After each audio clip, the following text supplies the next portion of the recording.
Let's talk about that a little bit. So, like in the hardcore marketing world, what do they think about trying to find your ideal client? Can you just talk a little bit about that avatar situation and just give me your high level, and maybe we'll get into a little nitty gritty even of what ours is. Yeah, absolutely. So we have an entire strategy.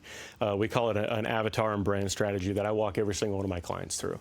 It's about 7 pages long.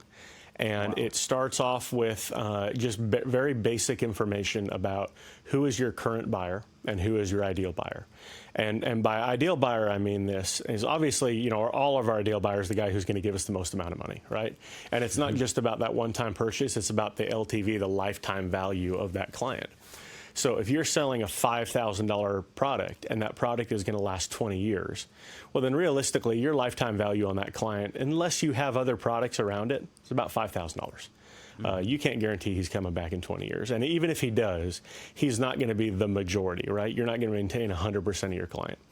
Now, if you sell a $20 product that is, or knock it down, a $10 seasoning jar, right? And the hope is that that person uses that seasoning and they fall in love with it and they're going to have to buy another jar in 2 or 3 weeks.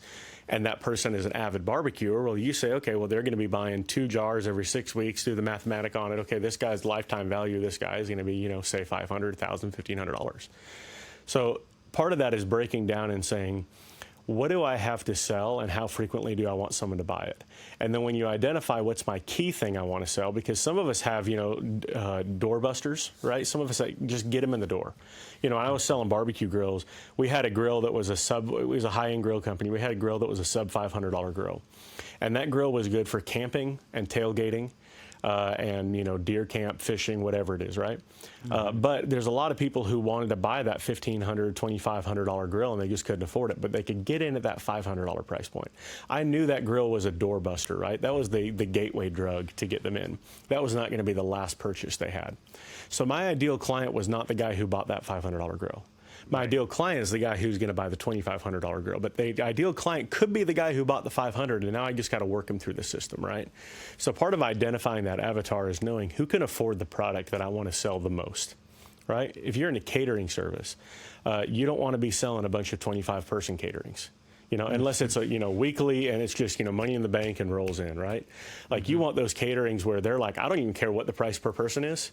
Like this just has to go off without a hitch, and it's got to be the perfect menu, and it's got to be all the high-end stuff. I want ribeyes for 500 people, or in your world in catering, like I want chicken, but I want to charge you at the ribeye price, right? Like I want high-end chicken. Yeah. Keep your costs down. But if you're going out, say your ideal client is it's the $10,000 catering ticket, right? Well, then what you have to start doing is you build out this avatar is where does that person who has a $10,000 catering, invoice, where do they live? Where do they work in, right? Is it the guy who's got some buddies and they're going to get together for his retirement? Maybe. More than likely, it's probably going to be that car dealership that's down the road that employs 1,500 people and they want to cater 3 times a year, and they don't even care what the bill is at this point, right? Maybe it's the medical office and they got 2,000 people working in their medical office and they want to offer a fully catered lunch 3 or 4 times a year. Okay, well, their lifetime value even over the course of that year is going to be 30, 40 grand.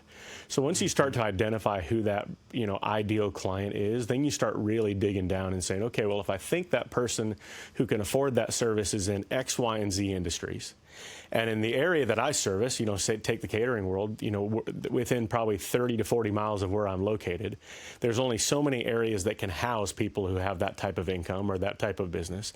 So you start, it's almost, just pushing them through the funnel and filtering out all the people that don't meet that, avatar. And, to our world, I even take my customers down to the point where we now know what this guy's name is. We know what his annual income is. We know if he's married. We know if he's got kids, how many kids he's got. I know what he likes to do on the weekends. If I'm, if I'm working with a grill manufacturer and, this is let's just take that, camping grill, right? Okay, the guy that can afford the camping grill, and it's a $500 camping grill.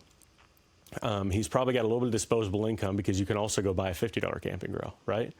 Hold on one second. Let's clarify something for everybody listening, because I went through a similar process with the Duce's Wild brand. Yeah. And when the company I was working with started talking about everything you just said, what's their name, how much they make, Where do they live? I was starting to get my eyes glazed over, like, what Sure. are these people talking about? Why is it so important to know exactly who you're talking about? Right. Or talking to, rather. Yeah. So back up, you want me to talk about that? Yeah, just say what? Just explain, like, why? Why do you want to know that? Here's the 30,000 foot view. Yeah. Yeah, so when I create content, when you create content, if you confuse, you lose. And if you're not talking to an exact person, if you're talking to the crowd, most of the crowd is going to ignore you and turn around, right? So if I say, hey, you guys who like barbecue out there, there's going to be some guys like, I like barbecue. There's going to be a lot of guys who like, I follow 50,000 people who cook barbecue, whatever, I'm out. But if you, and not that we say this, but if you say, hey, Mike Smith, who lives in San Diego and makes $140,000 a year, I've got the exact product is going to solve all the problems you've been dealing with. All of a sudden, it may not be Mike Smith, but it's the guy who lives in San Diego who's got this problem, right? And now he's paying attention. What you've done is you've narrowed down your search to the people that you're actually trying to advertise to, because when we create content, you know, some of it's for fun, but most of it's not. You know, the reason you guys do your catering content is not just because you want to pull out a video camera and have some fun. No, you want to get in front of somebody to make some money, right? Like that's the reason any one of us are in business. You know, the high school kid who's got the iPhone in his pocket, he's the one who wants to do it for fun. But once you get in our world, like everything we cut, whether we're overtly saying, hey, buy my product, you know, the My Pillow guy or whatever, or whether you're, you know, filming, you know, you working in the, you know, on the kitchen line, all of that serves a purpose. So when you identify that ideal avatar, and yes, you get unbelievably painfully eyes glazed over specific with that ideal avatar, it literally infiltrates every single thing you say. So I'm going to cut it and say 20 seconds short, right?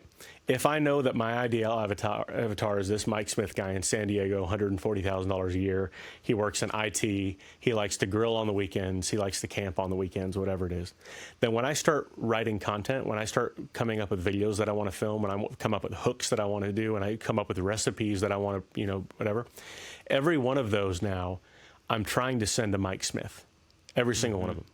It's the guy that, you know, likes to camp on the weekend or like to fish on the weekend, and he makes this kind of income and he works in IT. It's that guy. And the reason I do that now is because he feels so specifically called out.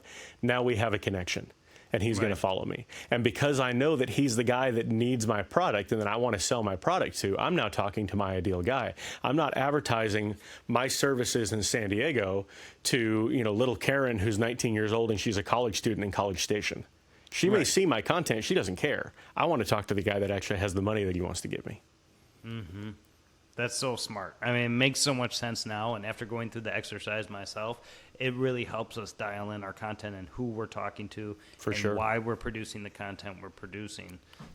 I think that's so important. That's something that, you know, I just didn't think of before. Like, I always thought of more of a broader picture that we want to market to everybody. Yeah. Right. And it just makes so much more sense. And it took some convincing for me to really understand why, but now it does. And a lot you brought up Gary Vee, but in some of his content, he'll bring up that very, he calls what does he call them? Cohorts.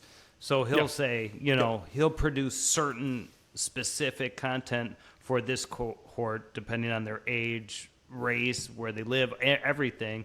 And especially on YouTube, I think he talks about putting that content out on YouTube pre-roll. It's very interesting, and there's so much that goes into it. I mean, it's kind of overwhelming, and that's why there's guys like you out there to help other people. You know, one thing I'll say about your content, it comes off. I really understand your background now with the film industry and everything, because even the way you look here on the podcast. I mean, very professional, zipped up, buttoned down, and I think that doing what you're doing, that's what you have to portray. You have to portray the confidence and the understanding that you know what you're talking about, and you got to, you know, walk the walk, and you definitely do that with your content online. Appreciate that. And it comes across very professional, and that you can help, you know, and you look like a barbecue guy too, so that probably helps. The beard helps, you know.